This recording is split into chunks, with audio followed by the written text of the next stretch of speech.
All right. Hello. Good morning, everybody. This is the 9th episode of Let's Play Chrono Trigger, my weekly stream where I play Chrono Trigger. It's an old school Japanese RPG from the Super Nintendo era by Square Enix. What were they called back then? Square Soft, now Square Enix. It's the opinion of many, myself included, that Chrono Trigger is kind of the culmination of everything that kind of started with the 8-bit Japanese RPG back with Dragon Quest and Final Fantasy, and it kind of like was taken forward by the dream team of developers and creators and just really perfected with this game. It's my favorite game of all time, and last year I wrote a history of Chrono Trigger, which you'll be able to find right here. I'm just posting it in chat. It's called Timeless, A History of Chrono Trigger. It's the story of the game and the people who made it. I wrote it last year. It's one of the most kind of important things that I feel like I've ever written, and I hope you all enjoy reading it. Now, before we get going, I am noticing a ton of delay in my video, so I'm just going to try to see what I can do about that.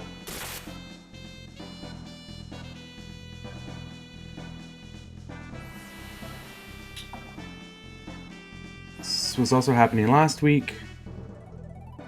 I don't know why all of a sudden it's a problem.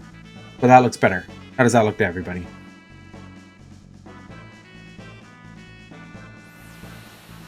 Looks okay? Alright, if it gets really bad, I might just turn the video off for this episode. So, for those familiar with the game, we're sort of in the back half, which is a big departure structure-wise from the first half of the game. We are into a period of the game that really kind of delves into... It looks synced up, Blathering Ben? Thanks. Let me know if it starts looking funny on your end.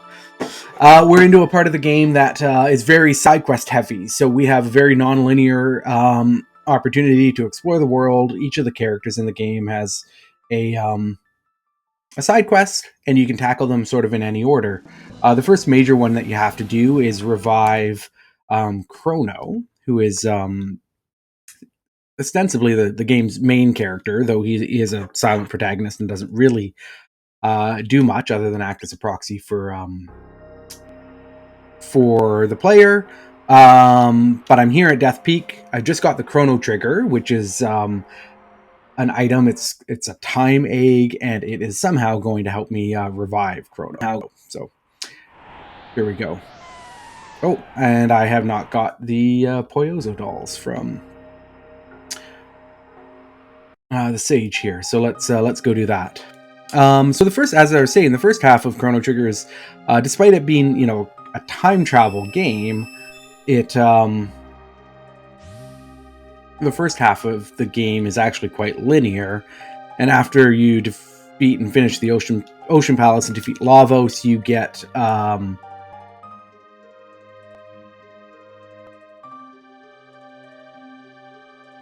you lose Crono, and then from that point on, it's more about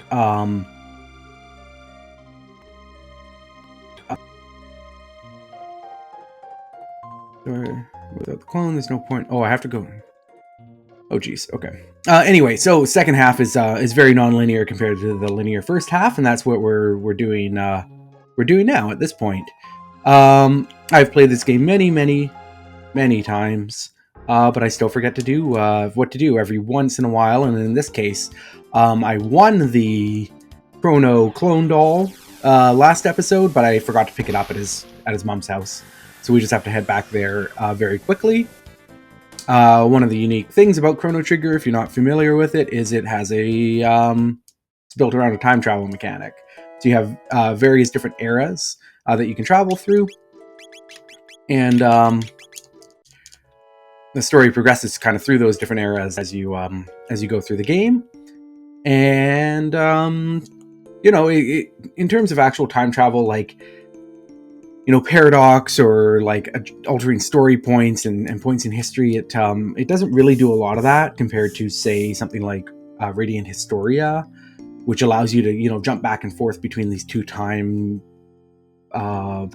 and try to impact things that happen in the world to work better in your favor. Chrono Trigger is really just a fairly linear, traditionally structured Japanese RPG, and each of the time zones sort of acts as almost just like a different region. You might have different continents in a different JRPG, but there are some kind of fun things that'll happen where you make some changes in one time period and they're reflected in a later time period, which we'll be doing during some of these side quests here.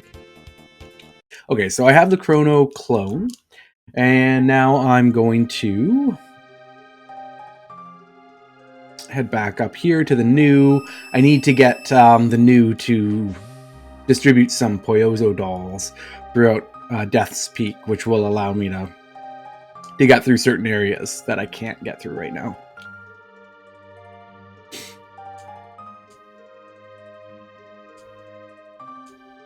So Balthazar is going to distribute those. This is the last program in the new. The news are really interesting because they kind of show up here and there kind of mysteriously, especially in the Kingdom of Zeal, but you can see them all the way back to 65 million years ago. They're never really explained. They existed 65 million years ago, so they're probably not man-made. But at the same time, Balthazar is programming this one to do his bidding. And so, that kind of opens up the question of like what exactly they are. Do they time travel? Or they, is the one you meet in 12,000 BC or 65 million BC? Are those from the future? Have they time traveled back to the past? Or is there something going on? Or is this one here that I just turned off part of, something that Balthazar created in the image of the news? It's a fun little mystery. I don't have any real theories about it, but all right, so we can go rescue Crono now. This is one of the more irritating parts of the game because there are these windy sections, and if you're not hiding appropriately, you get blown away when the wind picks up, and you have to be like right behind the tree. If you're not right behind the tree, you can kind of like slide up past them and get yourself just knocked a little too far to the side so that you aren't protected. But there, that wasn't too bad. All right. This is a cool dungeon. I've always been a fan of it. The kind of misty, blizzardy overlay, transparent overlay is just cool. It gives it the feeling of the dungeon like just very different texture and ambiance and environment from anywhere else in the game, even if it is reusing some of the mountain sprites and stuff. But it's snowy. I've always I think most people do love snowy areas in games. Feels like appropriately ominous as well, that we're having to climb this mountain, and it's really washed out, really hard to see what's going on.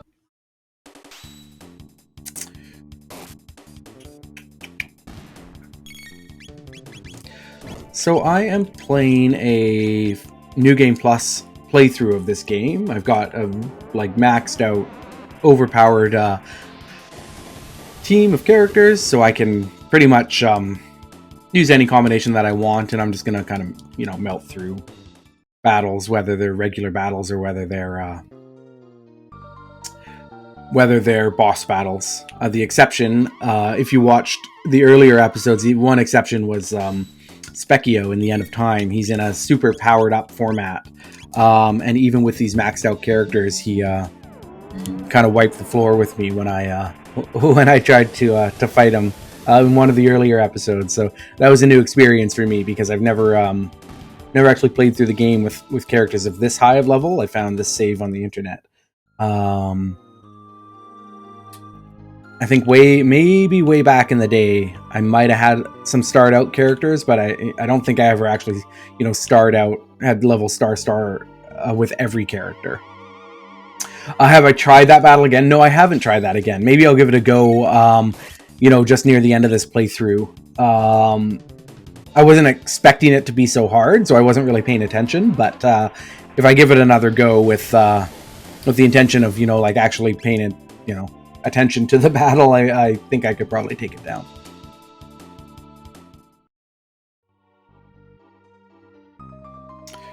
All right. So these little Lavos spawns are, they're pretty tough. They're like little sub-bosses in the early game. This is not excellent. So I have an accessory on Isla that causes her to get berserked, which is fine and all most of the time, but she auto attacks. I can't control what she attacks, and anytime you hit this Lavos spawn's shell, it uses a counterattack on you, and she's really my only way of dealing like serious single target damage. So I'm gonna switch up my strategy as soon as we're done this battle, because you do fight a couple of these sub bosses in this dungeon. Okay.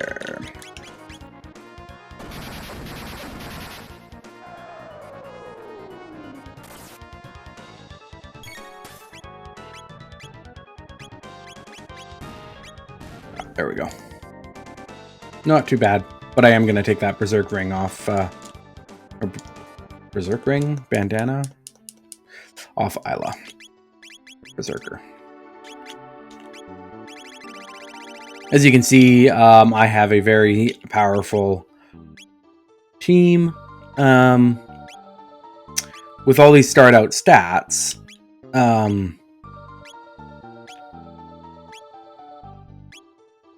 there's not a lot that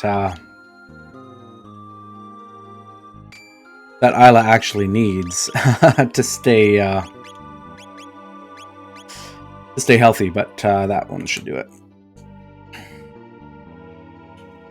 Okay, this is another kind of irritating part, because there's it's really slippy here and you can fall off the edge, and if you do, you end up falling down to the field below and having to kind of retrace your steps.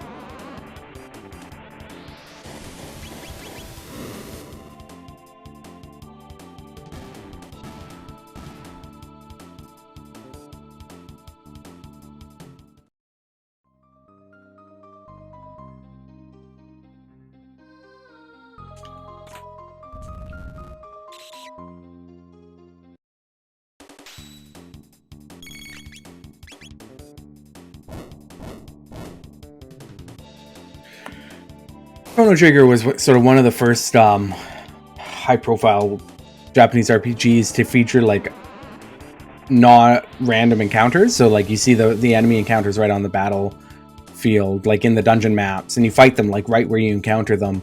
Something that I feel like is still like underutilized in the genre.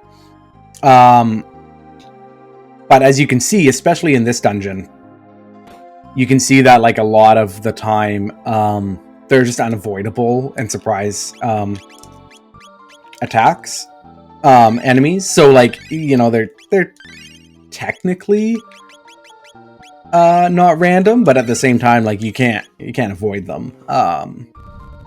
Like this one here. I guess I could probably get around that one, maybe. But one game that does have Chrono Trigger style battles where you see the enemies on the overworld and you fight them right where you encounter them is an upcoming RPG from Sabotage. Oh my gosh, I can't believe I'm blanking on that.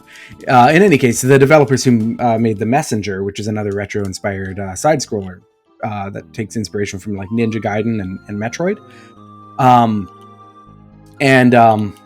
See you, Ben. Thanks for dropping by. Sea of Stars is heavily inspired by Chrono Trigger.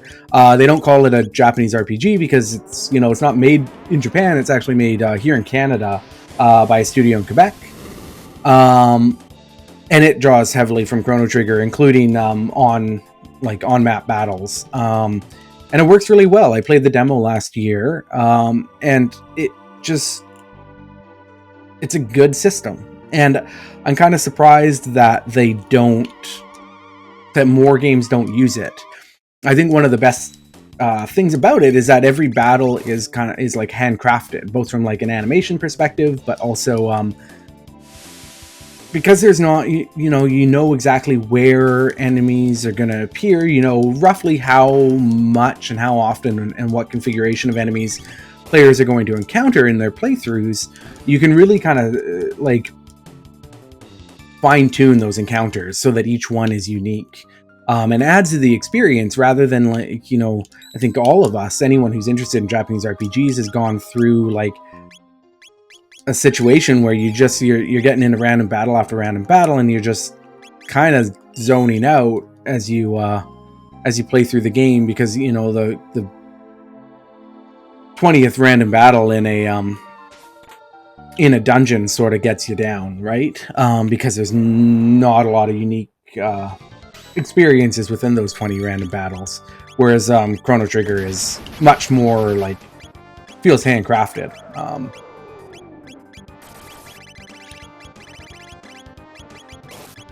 I can't seem to select. There's something weird going on with my menus. Okay.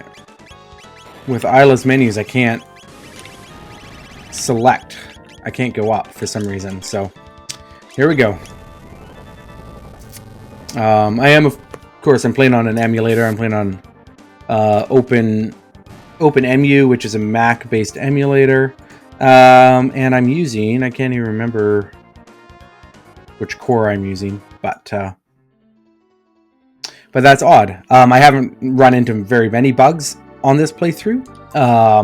Oh, never mind. This is a slippy spot. Yeah, I haven't run into very many bugs on this playthrough, if any. But that one was weird. I couldn't select techniques with Isla. I'd press up or down, and it would, go through a small portion of them, but would only allow me to pick from a small range. It's weird. All right. So that was a slippy bridge. I kind of had the location wrong earlier, but I got past it. We are coming up near the end of this dungeon. I think we'll be able to finish this dungeon, and then these streams usually last for about 45 minutes or so. So after this dungeon, we'll get Crono back, and then we can pick a one side quest to complete, probably, before we have to wrap things up. This is one of the longer dungeons in the game, which I feel like I've been saying a lot lately, but this period, kind of right at the end of the second act with the Ocean Palace and Death Peak and stuff, and Blackbird's pretty short, but has a lot of longer dungeons.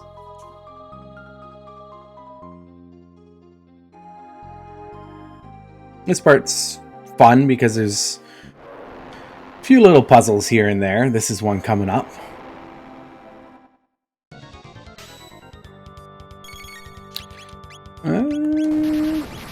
Yeah, I still can't select stuff. Like, I can't select above. It's so weird. There we go. So Isla's using her bronze glove because she's max level, and that means that any of her critical hits will automatically do 9,999 damage. So she's exceptionally strong in playthroughs like this one, where you have a max level character. I assume if you kind of look at it over the, like as damage per second, she probably is the single best character in the game at like dealing single target damage, even above Crono, as strong as Crono is. All right, so I'm going to stop talking because this is probably the scene in the game that really sells it.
Something about like sparkling, snowy trees and 16-bit games that really really gets to me. I love them. I love this one. I love the trees in Secret of Mana.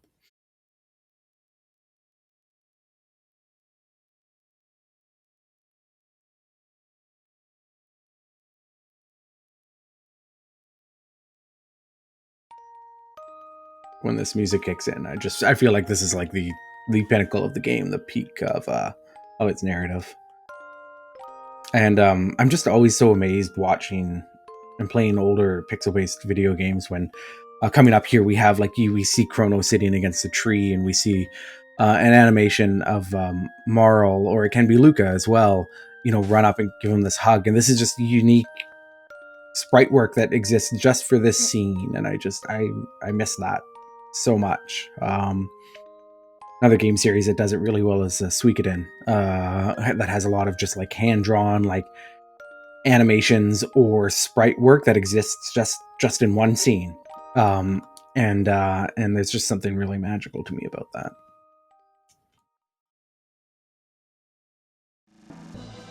So there we go. We've got Crono back. Crono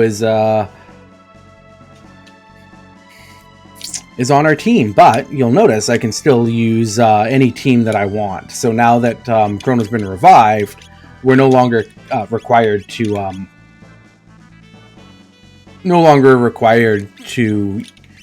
have him in our party, which is pretty fun, pretty cool. He is very strong, however, but for now, let's keep it up with our all women party here.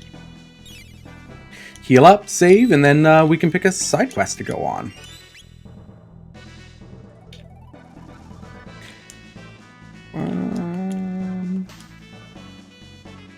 So now that we talked to Gaspar, he'll tell us a bit about the side quests. So we can go fight Lavos right now by using the bucket or the epic, or going through the Black Omen, which is basically this game's final dungeon. But there's also a ton of side quests, and he kind of gives us a hint about each of them. So in the Middle Ages, a woman's sheer determination brings a forest back to life. Fugitive in the Middle Ages, Ozzy maintains an evil hideout. There's a task to be done in the future where machinery originated. A special stone that can shine light on each generation. A ghost of a lofty knight slain by Magus in the Middle Ages. An object in the Middle Ages that sparkles like a rainbow. And then this is the last one. One of you is close to someone who needs your help. Find this person fast. This one threw a lot of people off because it was a strange translation. It refers to the Black Omen, and Zeal is the Queen Zeal is the person who needs help. But it drove a lot of people really crazy early on. So I think we might go and do my favorite. Is it my favorite side quest? It might be. We're gonna go do the forest one in 600 AD. I think that this one is cool for a number of reasons. The first of which is it like leads to a big aesthetic change to one of the world maps. And I also just like the idea that, you're kind of creating change and helping Fiona, do something just for the good of doing it. And then, of course, it has a scene with Luca that is very integral to her character. So she has the Mystic Seedling. So this is part of a subquest that I actually had to like initiate earlier in the playthrough, when a character, a random NPC in Zeal, you meet her for the first time up in the Kingdom of Zeal, and then down in the Earthbound village later. She has a seedling that she was told to burn, but she secretly keeps it. And at one point I'm asked, what should I do with this? Should I burn it or keep it? And so I told her to keep it, and because she's kept it, that now means Fiona has access to it. 12,600 years later, but she needs it to be able to complete the side quest, which means I need it to complete the side quest. That was unusual right there because I rolled into back-to-back battles in Chrono Trigger, which doesn't often happen. But it just kind of depended on where the trigger points were for those battles.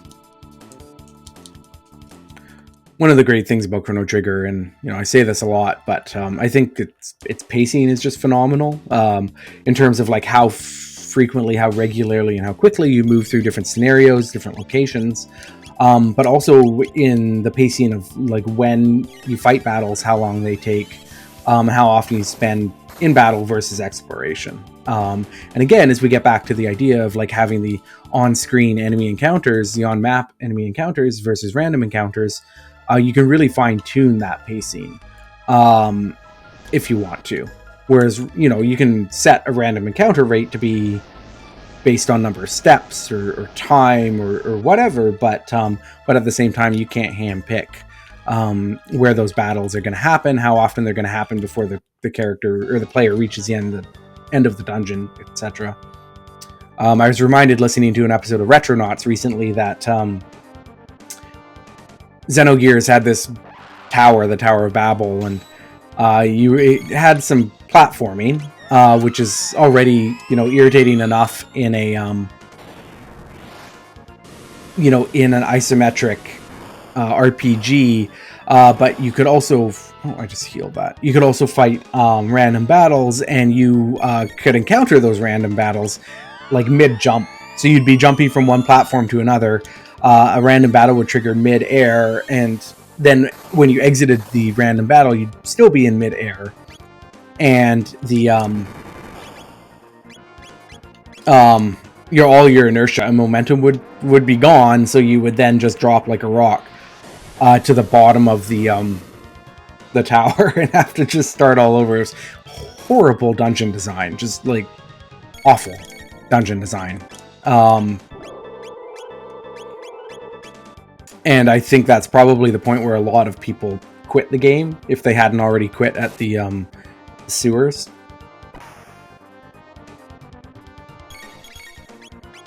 I've always kind of like, even way back when the games were new, always sort of loathed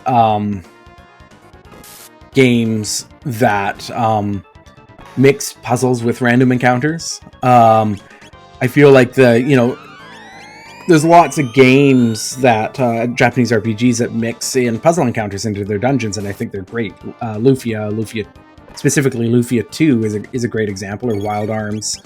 But I feel like if you're in a room where you're solving puzzles, you need to turn off random encounters. Breath of Fire 4 I finished last year, and it was pretty bad sometimes about having puzzles that you needed to solve that were also then mixed in with random encounters, and it was just nobody wants to fight a battle when they're trying to move barrels around, right? Like you just lose all perspective about where you are. You lose your momentum, you lose track of what part of the puzzle you solved, and feel like we've come a long ways since then. I feel like user experience is something that's much more ingrained in game design now than it was 20 years ago. But all that is to say that I think the Chrono Trigger, one of the reasons it remains timeless and holds up so well for so many people, is that it has a really good user experience. Like a lot of the kind of quality of life features that you want out of like modern Japanese RPGs, whether that's like how quickly it is to do things or whatever. I feel like Chrono Trigger kind of has that. Like there aren't a lot of bottlenecks where you get stuck and feel like, oh, this is taking me longer than it should, or this is more irritating, or like the experience isn't as refined or efficient as it could be.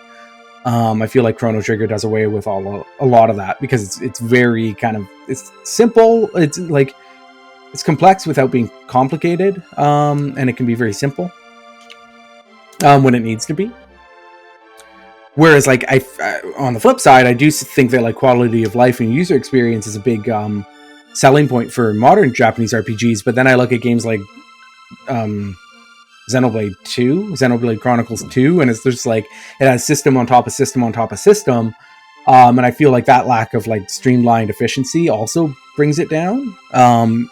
Even if those systems like individually or in a vacuum are nicely designed or easy to use.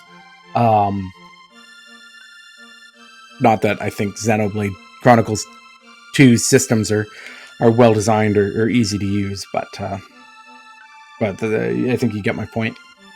Okay, so we defeated the enemies in that desert down in the ground, underground, and so now Fiona, because she has the sapling, can plant her new forest, but she knows that you don't just grow a forest overnight, and we need to spend 400 years working on it. Well, we can time travel conveniently 400 years in the future, and we also have a robot on our team. So we have actually left Robo behind. You can see he's not in my party right now. And he's going to work that field for 400 years, well after Fiona and her partner are gone. And now, when we come back to the future, and this is a cool part of the game, now there's a forest here. Whereas before, this was just like an empty, plain. And there's also a shrine to Fiona. And when we go inside, we find Robo, our friend. And we can retrieve Robo. And then we can go back in time and have 2 Robos. One plowing a field and one on our team. You could theoretically have infinite number of Robos on your team if you wanted to. Which I expect some people would want to. I think Robo's a pretty popular character. So this is really sweet. I think that one of the fun things about Chrono Trigger is they take a robot character like Robo and give Robo a lot of humanity. That's his whole arc. Their whole arc is about, finding out what it means to be alive. And I think that this scene and this sacrifice that Robo makes for a forest,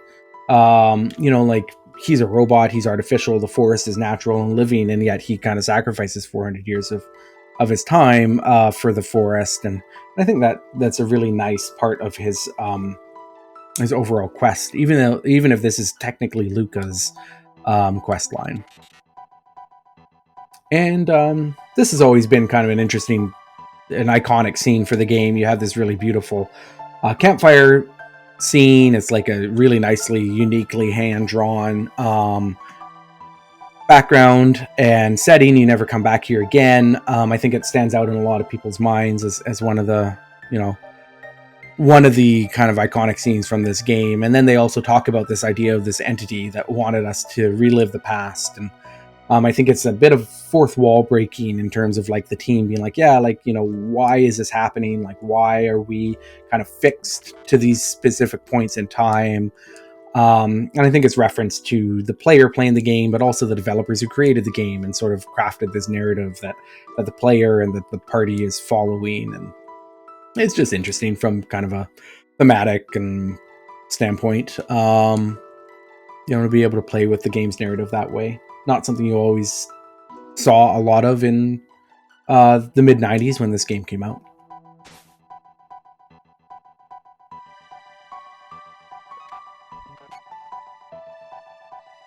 I also think that this scene's interesting because one of the few instances where you have the whole team together, in conversation. And I always like games that introduce like downtime like this. So like Grandia back in the day had like dinner scenes. So if you stayed at an inn, you could then have dinner there and you could talk to your party members. And I'm playing Final Fantasy 15 right now, and it has, the campgrounds and stuff. And the idea of like these creating these opportunities to see how the party is bonding and becoming friends and becoming companions is always something that I really value in Japanese RPGs, because I like, the main plot and main conflict gives you a lot of shape for, the story, but it doesn't necessarily do everything it needs to show you like why these people are so drawn together. I thought that Final Fantasy VII Remake did a good job of illustrating, like Cloud and his relationship with Tifa and Aerith in a way that kind of justified the events in the game better than the original Final Fantasy VII did. So we've gone back in time now as Luca to the point where Luca's mom, Lara, gets stuck in one of her dad, Tabin's inventions. And this is the point where Lara gets injured and is then...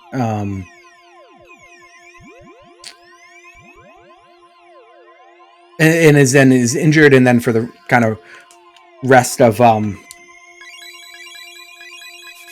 life is confined to a wheelchair. But Luca now has had an opportunity here to go back in time, and little baby Luca couldn't put in the password in time, but adult Luca or teenage Luca is able to, and saves her mom from the accident. And then this also kind of gives Luca this character moment where you see her discover her like a love and respect for science, and that's when she kind of becomes a scientist for the first time. Though even in the timeline where her mom is injured, she is also a scientist. But it's a nice little scene, and the password you put in on your controller, and Luca's mom's name is Lara, Lara, and so you put in that combination of button presses on your controller as the password, so it gets the player involved as well. And there's like a very short time period where you can actually save her, and if you don't manage to, like, there's no second chance till you play through the game again. I've always liked the name Green Dream for the little piece of amber that Robo made for Luca, which is really sweet. And it auto reanimates, so it brings you back to life if your character dies one time. I think it's one time per battle, and it's pretty handy. Right, so I think we can probably do one more quick side quest here. I'll take a look at the list, and we might be able to power through one of the quicker ones. You know what? I know which one we're going to do. We're going to do Ozzy's Fort. It's quite quick.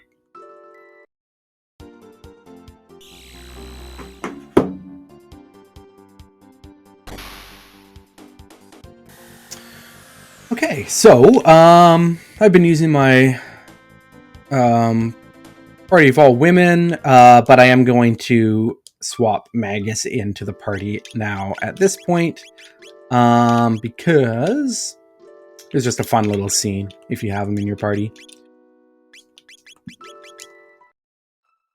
Actually, let's put Frog in too, just for thematic reasons. It's kind of fun. Again, like, you're playing a New Game Plus run, you don't need to worry about your party configuration at all.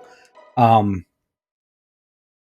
you can play with whoever you want. And if you have Magus in your party here, you get some fun little amusing scenes. Ozzy's sort of been comic relief through most of the game, and then that kind of really ramps up here, which is fun.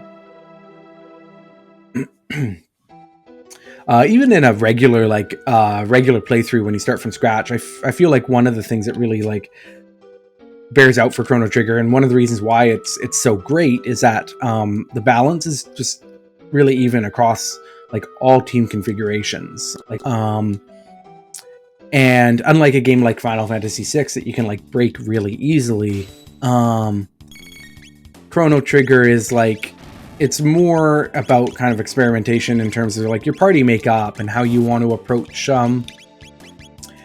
combat. Do you want to be more focused on double text and triple text? Do you want to split across various different elements so that you have all your bases covered in terms of elemental weaknesses, that kind of thing? So you can create parties that are unique in terms of how they have to address combat, but also not just totally overpowered. Like Final Fantasy VI, you pick your main 4 characters and you can basically just run them into the to the end game, and it's always going to be the right choice. Whereas Chrono Trigger, certain dungeons you want to use certain characters, certain party configurations, and I think that's really great.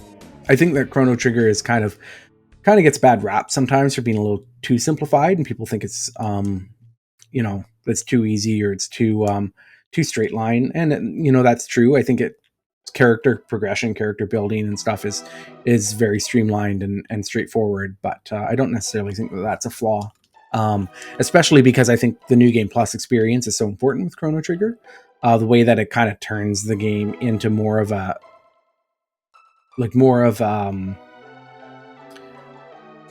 adventure game, right? Where it's more about putting together the party that you really want to play as, and experiencing the exploration and the story again for the first time.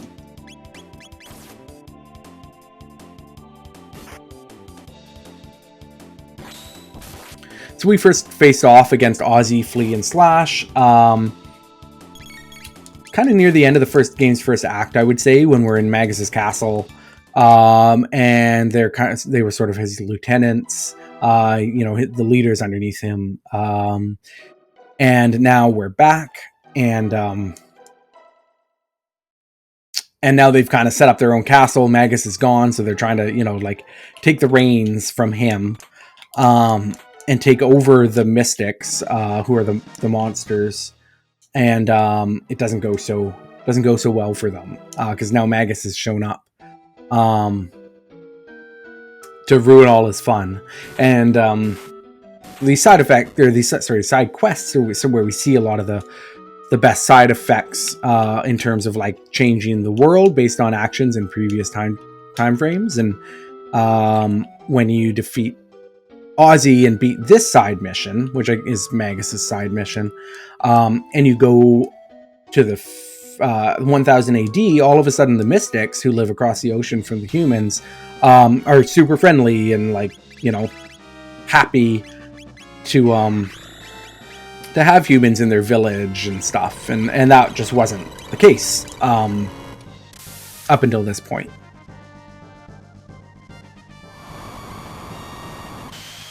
This can be a pretty challenging battle on a first playthrough, specifically if you're trying to steal their unique items. So each of them has Slash has a stronger sword, Slash or two.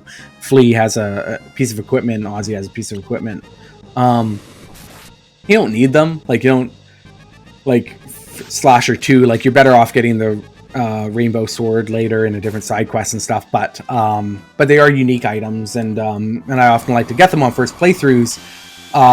But these three, especially when there's three of them on the battlefield, can do a ton of damage really fast. So you really have to focus on trying to steal those items quickly, without taking too much damage and getting behind tempo wise.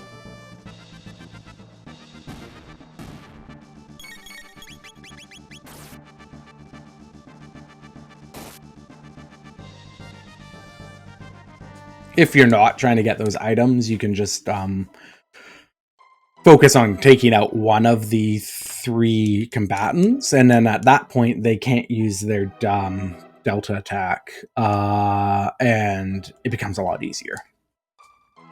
This part's fun.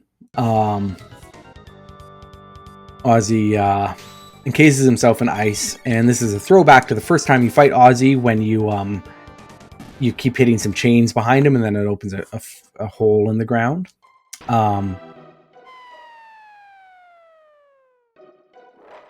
And now he's, he thinks he's sort of double, or he's, got one over on us. So we fall down to the floor below. He's feeling pretty proud of himself, but of course I can just come right up, back up here and do it all over again. And this time I get a little bit of help. There we go.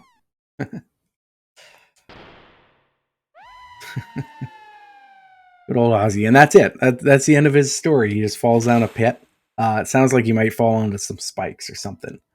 And that's an interesting line, that he calls Ozzy a stupid fool, which I think is just kind of out of character for Frog. That was a criticism. I was playing, there's a fan sequel to Chrono Trigger called Crimson Echoes, and I enjoyed what I played, but one of my criticisms was that I felt like they kind of missed the mark with Frog, and the tone of his language and stuff.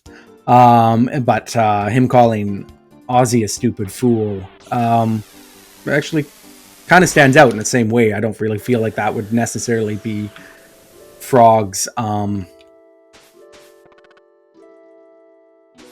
Frog's response to something like that. I think he takes on a lot of kind of regret and guilt over what could have been, and I could see him having sort of like regret over the fact that that Ozzy took that path and that he had to come to such an end.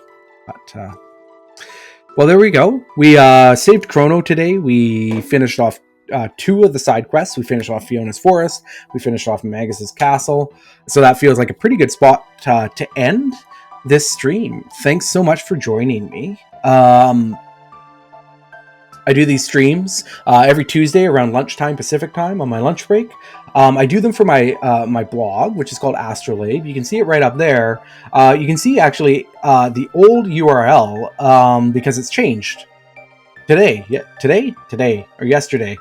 It's changed to a new home, and I haven't updated my overlay yet. But I will do that. You can find it at astrolabe.aidenmoher.com. So astrolabe.aidenmoher.com. It's semi-regular, about every 2 weeks or so. An issue comes out. It's full of like gaming stuff, retro gaming, science fiction and fantasy books, writing, geek culture, fandom, stuff like that. Anything that interests me. If you've been enjoying the stream, you'll like the newsletter. I write about retro games every week or every issue in a column called Late to the Party, where I get on Twitter. I ask Twitter to pick a game for me, usually based on some sort of theme, whether it's like really crappy Super Nintendo RPGs or Quintet's Heaven and Earth trilogy. And I get Twitter to pick one of those for me, and then I play it for an hour on stream here on Twitch, and then upload the stream, archive it on YouTube, and then I write about it in an issue of Astrolabe. And it's really fun, and I'm going to be playing through Illusion of Gaia in a couple of days, and I'll write about it in the next issue, which will come out from Astrolabe's new home, which is astrolabe.aidenmoher.com. Come on over, sign up. It's free, and you can get that issue when it comes out. And otherwise, thanks so much for joining me today. It's been a blast. I love playing through Chrono Trigger. I love hanging out with everybody, and I can't wait to do it again next Tuesday. All right. Well, have a great day, everybody. Bye.